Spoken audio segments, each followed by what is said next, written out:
Hi friends, welcome back to our channel. ఈరోజు వీడియోలో 60 సంవత్సరాల రాజకీయ జీవితంలో పోటీ చేసిన ప్రతిసారి 13 సార్లు గెలిచి గిన్నిస్ బుక్ ఆఫ్ రికార్డుకి ఎక్కినటువంటి భారతీయ రచయిత మరియు రాజకీయ నాయకుడైనటువంటి ఎం కరుణానిధి గారి మెమోరియల్ అయితే చూపించబోతున్నాను. సో వీడియో అయితే ఎక్కడ కూడా స్కిప్ చేయకుండా చూడండి. అలాగే ఫస్ట్ టైం ఛానల్ విజిట్ చేసిన వాళ్ళు సబ్స్క్రైబ్ చేసుకొని పక్కనే ఉన్న బెల్ ఐకాన్ అయితే హిట్ చేయండి. సో ఇంకా లేట్ చేయకుండా వీడియోలోకి అయితే వెళ్ళిపోదాం. చూస్తున్నారు కదా, నేనైతే ఎం కరుణానిధి గారి మెమోరియల్ దగ్గర ఉన్నానండి.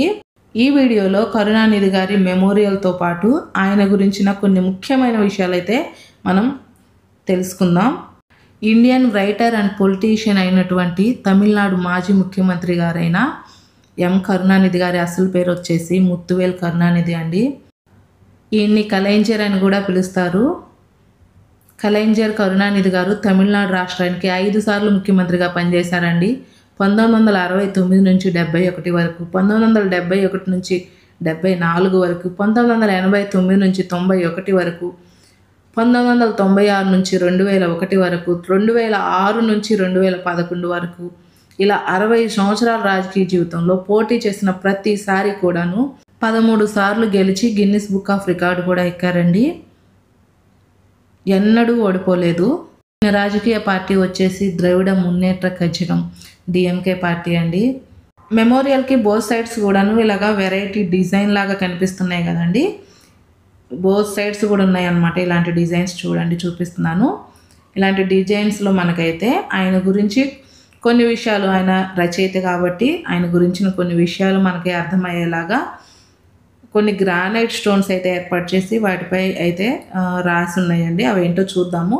ఇప్పుడైతే మనకి స్ట్రైట్గా కనిపిస్తుంది కదా, అదైతే కరుణానిధి గారి డిజిటల్ మ్యూజియం అండి. దాని యొక్క ఎంట్రన్స్ అది. అక్కడికి కూడా వెళ్ళైతే చూద్దాము. ఇప్పుడైతే వెరైటీ డిజైన్ అని చెప్పాను కదా, అసలు అక్కడ ఎలా ఉంటుంది, ఏముంటుంది అనేది అయితే ఇప్పుడైతే వెళ్ళేసి చూద్దాము. సో ఆ డిజైన్స్లోకి ఎంటర్ అయ్యే ముందు మనకైతే ఇక్కడ ఒక వాటర్ ఫౌంటైన్ ఉంది. ఆ వాటర్ ఫౌంటైన్ దగ్గర చూడండి, ఆయన రైటర్ కాబట్టి మనకి అక్కడ ఏముంటుందో అర్థమయ్యేలాగా ఇక్కడైతే ఒక బుక్ అయితే ఏర్పాటు చేశారు. బుక్ లాంటి డిజైన్ అయితే ఏర్పాటు చేశారు. చాలా అయితే బాగుందండి. ఇప్పుడైతే లోపలికి వెళ్ళేసి అసలు ఏముందో చూద్దాము. చూడండి, ఇక్కడ నుంచి చూపిస్తున్నాను. ఎంతో బాగుంది కదా. లోపల చూడండి, స్టోన్స్, పెద్ద పెద్ద గ్రానైట్ స్టోన్స్పై ఆయన అభిప్రాయాలు, ఆయనకు సంబంధించిన విషయాలు అయితే ఇక్కడైతే రాశారండి. సో అవన్నీ చూడాలంటే వీడియో చాలా లెంతీ అయిపోతుంది. సో నేనైతే కొంచెం స్పీడ్గా అయితే చూపించేస్తున్నాను. ఆల్రెడీ ఈ ప్లేస్ విజిట్ చేసిన వారు కానీ, లేదా మన ఛానల్లో ఈ వీడియో చూశాక ఈ ప్లేస్ విజిట్ చేసిన వారు కానీ ఉన్నట్లయితే మీ ఎక్స్పీరియన్స్ ఎలా ఉందో, నేనైతే వీడియోలో ఎలా చూపించానో నాకైతే కామెంట్ బాక్స్లో కామెంట్ చేయండి. సో చూస్తున్నారు కదా, ఇలాగే మనకి లెఫ్ట్ సైడ్లో కూడా సేమ్ ఇదే డిజైన్లో ఏర్పాటు చేశారండి. అంటే రెండు వైపులా ఒకేలాగా ఉంటుంది డిజైన్ అయితే. చాలా చాలా బాగుందండి. చాలా ప్రశాంతంగాను నీట్గా కూడాను ఉందండి ఏరియా అంతా కూడాను. చూడండి, చూస్తున్నారు కదా, నేను ఆఫ్టర్నూన్ టైంలో షూట్ చేస్తున్నా కూడాను జనాలు అయితే వస్తూనే ఉన్నారు. ఇంకా ఈవినింగ్ టైం అయినా వీకెండ్స్ టైమ్స్లో అయితే అసలు ఫుల్ రష్ అనే చెప్పాలి. అయినా కూడాను చాలా నీట్గా అయితే మెయింటైన్ చేస్తున్నారండి. ఇప్పుడు మనకి ఎదురుగా కనిపిస్తుంది కదా కలైంజర్ మ్యూజియం అయితే కనిపిస్తుంది కదా, అదే డిజిటల్ మ్యూజియం అండి. ఆ డిజిటల్ మ్యూజియంకి వెళ్ళాలి అంటే టికెట్స్ అయితే తీసుకోవాలి. అవి ఫ్రీ టికెట్సేనండి, ఫ్రీగానే ఇస్తారంట. కాకపోతే టికెట్స్ అనేవి లిమిటెడ్గా ఉంటాయి, ముందే బుక్ చేసుకోవాలి. ఆన్లైన్లో కూడా బుక్ చేసుకోవచ్చు, లేదంటే అక్కడ మనకి ఎంట్రన్స్లో అయితే ఇస్తారనమాట. అవి ముందే తీసుకోవాలి. ఆ టైంకి అయితే అక్కడ క్యూ ఉంటుందండి, క్యూలో అలో చేస్తారు లోపలికైతే. ఇప్పుడైతే క్యూ ఏం లేదు, అంటే టైమింగ్ కాదు కాబట్టి క్యూ అయితే ఏం లేదు. ఇప్పుడు నేనైతే మెమోరియల్కి బ్యాక్ సైడ్ అయితే వచ్చేసానండి. కొంచెం స్టెప్స్ అయితే ఉన్నాయన్నమాట. పైకి అయితే వచ్చేసి మీకు చూపిస్తున్నాను. ఇప్పుడు ఉన్న ప్లేస్ దగ్గర కింద అంతా కూడాను మనకి అండర్ గ్రౌండ్లో అయితే మ్యూజియం అయితే ఉంటుంది. డిజిటల్ మ్యూజియం అంతా కూడా అండర్ గ్రౌండ్ అండి. ఇలా గ్లాస్ కనిపిస్తుంది కదా సైడ్లో, ఆ గ్లాస్ కనిపిస్తున్న ఏరియా అంతా కూడా మ్యూజియంలోకి వే అండి.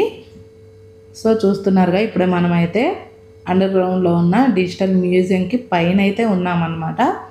మెమోరియల్కి బ్యాక్ సైడ్లో. నా రాబోయే వీడియోస్లో అయితే అండర్ గ్రౌండ్లో ఉన్న డిజిటల్ మ్యూజియం అయితే ఎక్స్ప్లోర్ చేస్తాను. సో నా ఛానల్ అయితే ఫాలో చేస్తూ ఉండండి. డిజిటల్ మ్యూజియం యొక్క ఎంట్రన్స్ అయితే మనకి రైట్ సైడ్ ఉంటుంది, ఎగ్జిట్ అయితే లెఫ్ట్ సైడ్లో ఉంటుందండి. ఇప్పుడైతే ఇక్కడ మనకి అసలు లుక్ ఎలా ఉందో బ్యాక్ సైడ్లో చూపిస్తున్నాను. ఇదంతా బీచ్ ఒడ్డున ఉంది కాబట్టి బీచ్ ఒడ్డున ఉన్నాయన్నీ కూడా మనకు చాలా క్లియర్గా కనిపిస్తున్నాయండి. బ్యాక్ సైడ్లో చూసారు కదా మ్యూజియం. ఒకసారి మొత్తం చూపించాను మీకు రౌండ్గా అసలు ఎలా ఉంటుంది అనే ఐడియా కోసం జూమ్ చేసి చూపిస్తున్నాను చూడండి. మనకి బ్యాక్ సైడ్లో మెరీనా బీచ్ యొక్క వ్యూ కూడా చాలా బాగా అయితే కనిపిస్తుందండి. చూస్తున్నారు కదా చాలా చాలా అయితే బాగుందండి. ఫుల్ రష్గా కూడా ఉంది బీచ్ అయితే. ఈవినింగ్ అయ్యేటప్పటికి ఇంకా రష్ అయిపోతుందండి. సో నా రాబోయే వీడియోస్లో అయితే మెరీనా బీచ్ ఫుల్ వ్లాగ్ కూడా అప్లోడ్ చేస్తాను. సో ఇదండి ఇవాల్టి వీడియో. ఈ వీడియో కనుక మీకు నచ్చినట్లయితే లైక్ చేయండి, షేర్ చేయండి, మర్చిపోకుండా కామెంట్ కూడా చేయండి. అలాగే ఫస్ట్ టైం ఛానల్ విజిట్ చేసిన వారు సబ్స్క్రైబ్ చేసుకొని పక్కనే ఉన్న బెల్ ఐకాన్ అయితే హిట్ చేయండి. అప్పుడు నా ప్రతి నోటిఫికేషన్ అయితే మీకైతే వస్తుందండి. Thank you for watching.